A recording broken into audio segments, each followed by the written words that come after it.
journey begins in lower South Texas. I was born and raised in Brownsville, Texas. My mother was an immigrant from Mexico, came to the country when she was about 15 years old, had at best a middle school, education, did not attend high school, did not know English, ended up living with some relatives, and then ended up meeting my father, who is American and not from Texas, and also not having a high school education. But they got married, had 4 children. I'm a middle child.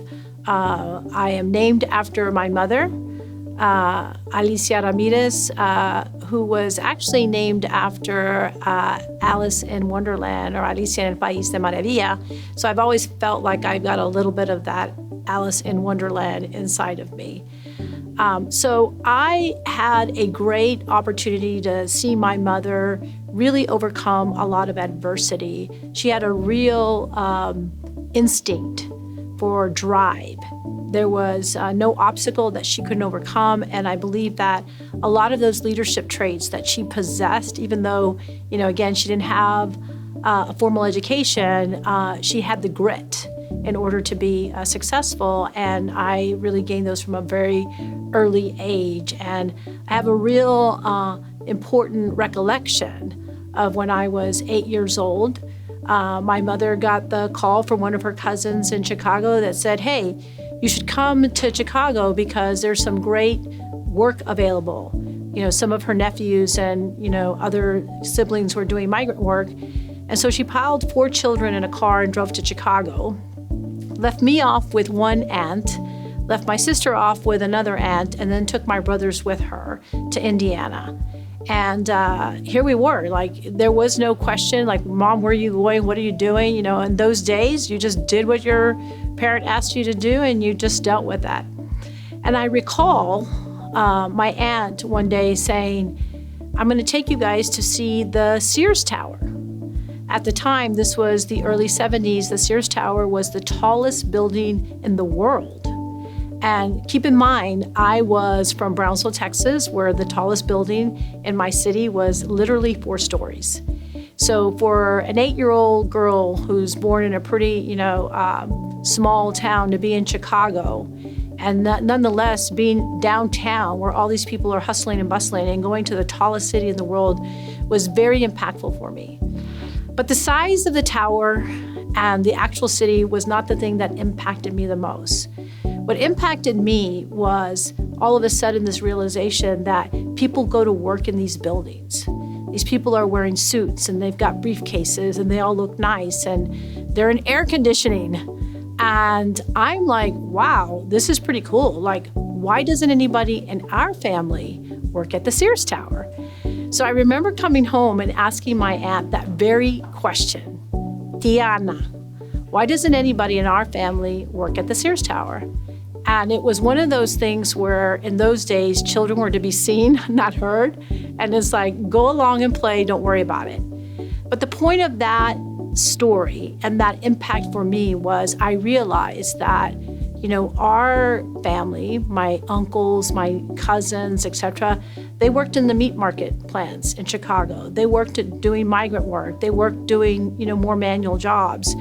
And it really said to me, how do I someday get to work at the Sears Tower? What do I have to do?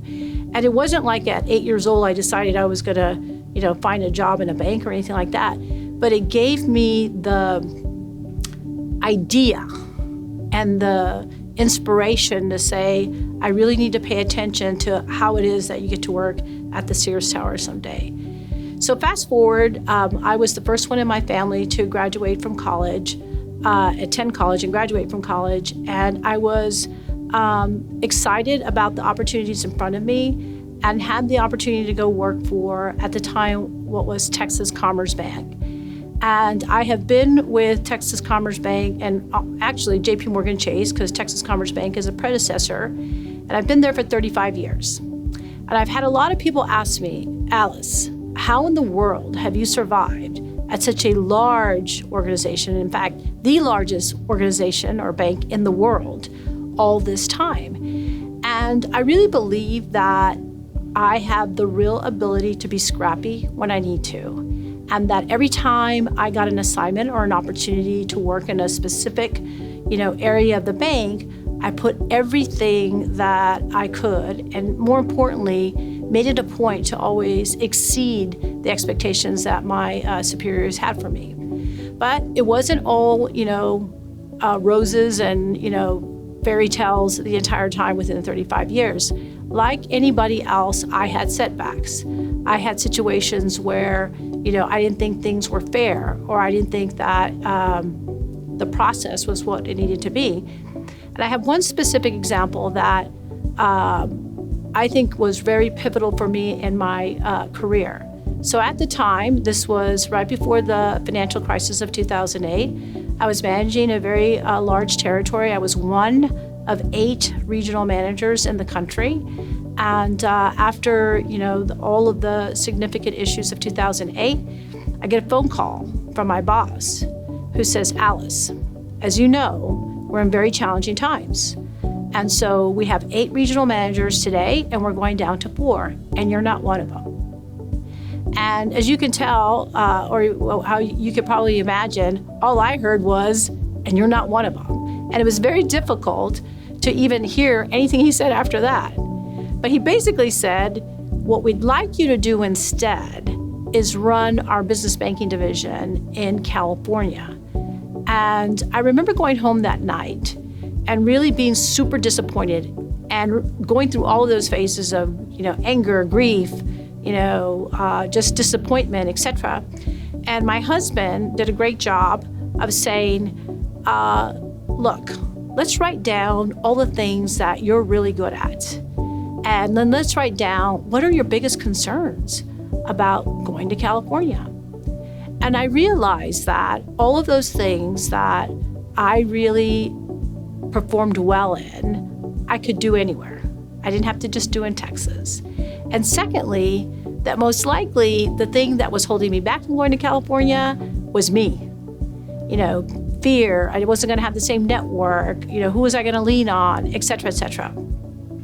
So long story short, I honestly didn't feel like I had a choice, and I actually didn't, but I decided to take the job and move to California.